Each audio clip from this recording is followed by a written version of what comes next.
가룟 유다가 아닌 다른 유다가 물었다. 주님께서 우리에게는 자신을 드러내시고 세상에는 드러내려고 하지 않으시는 것은 무슨 까닭입니까? 예수께서 그에게 대답하셨다. 누구든지 나를 사랑하는 사람은 내 말을 지킬 것이다. 그리하면 내 아버지께서 그 사람을 사랑하실 것이요 내 아버지와 나는 그 사람에게로 가서 그 사람과 함께 살 것이다. 나를 사랑하지 않는 사람은 내 말을 지키지 아니한다. 너희가 듣고 있는 이 말은 내 말이 아니라 나를 보내신 아버지의 말씀이다.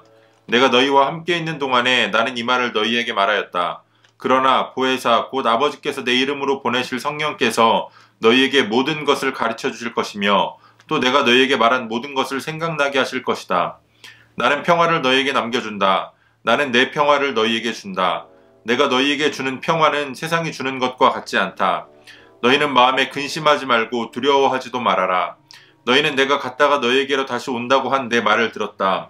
너희가 나를 사랑한다면 내가 아버지께로 가는 것을 기뻐했을 것이다.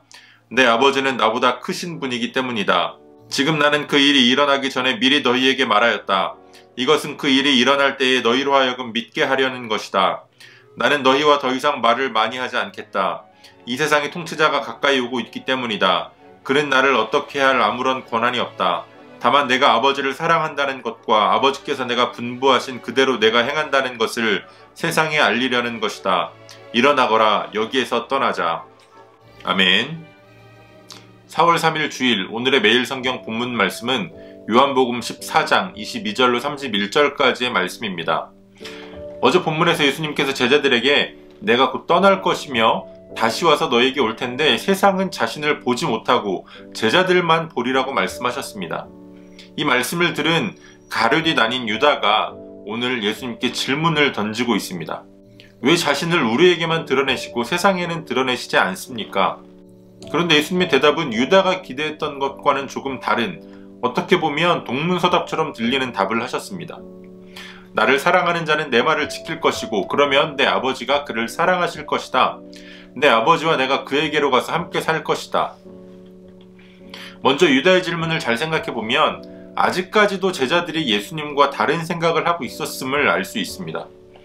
예수님께서 자신을 드러내시겠다고 하신 말씀을 마치 명성을 떨치겠다는 것으로 잘못 이해한 겁니다.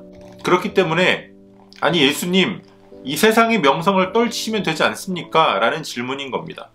어쩌면 그 마음에 답답함이 있었을지 모릅니다. 세상이 드러내시면 세상이 다 믿을 것 아닙니까? 이런 뉘앙스인 겁니다. 논리적이고 아주 이성적인 질문인 것처럼 들립니다. 그러나 유다가 질문하는 관점으로 생각하자면 예수님께서 광야에서 사탄에게 시험을 받으실 때에 그 시험한 대로 돌을 떡으로 만들었다면, 또 수많은 무리가 모여있는 성전 꼭대기에서 뛰어내려서 천사들이 예수님을 도와서 안전하게 착지했다면 모든 사람들이 그 기적 때문에라도 예수님을 따르며 예수님을 영접했을지 모릅니다. 그러나 예수님의 관심은 그러한 자신의 영광에 있는 것이 아니라 오늘 본문 31절에 나온 대로 아버지를 사랑하는 것과 아버지의 말씀대로 행한다는 것, 그러니까 순종한다라는 것을 알리는 데에 있습니다. 그래서 유다의 질문에 대한 예수님의 대답은 단순히 세상 앞에 나타나느냐 아니면 제자들에게만 나타나느냐의 관점에서 주시는 대답이 아닙니다. 이것은 언약 관계를 통해서 예수님을 사랑하고 그의 명령을 따르는 자들, 다시 말하면 성령 하나님께서 그 안에 거하는 자들이 하나님과 함께 영원히 살 것임을 말씀하시는 겁니다.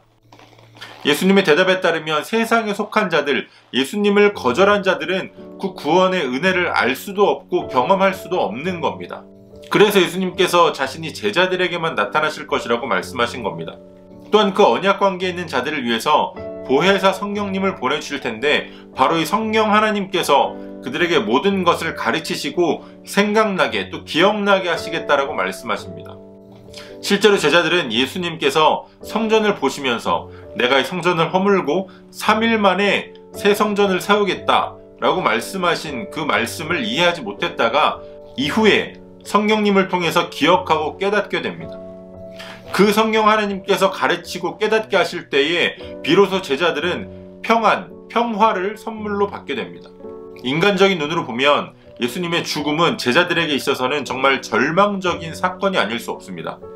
그러나 성령님께서 그들을 가르치시고 깨닫게 하시면 십자가의 사건을 통해서 예수님께서 영화를 얻으시고 하나님의 언약이 성취됨으로 우리에게 구원의 문이 열리는 사건임을 깨닫게 됩니다. 그래서 십자가 사건에도 불구하고 그들이 평안을 누릴 수 있는 겁니다. 31절 하반절에 일어나거라 여기서 떠나자 라고 하시는 말씀은 이제 십자가를 지러 가시겠다라는 말씀입니다. 예수님께서 주신 말씀들이 성령 하나님을 통하여 깨달아질 때에 예수님의 마지막 발걸음에 동행하는 제자들의 발걸음은 절망의 발걸음이 아니라 소망의 발걸음이 되는 겁니다. 바로 이렇게 절망을 소망으로 바꿔주시는 하나님의 놀라운 구원의 은혜가 오늘 우리 가운데 충만하기를 소원합니다. 오늘도 주시는 본문의 말씀을 몇 차례 더 읽으시면서 여러분들에게 개별적으로 주시는 하나님의 음성을 묵상하시고 또 각자의 기도로 오늘의 묵상을 마치도록 하겠습니다.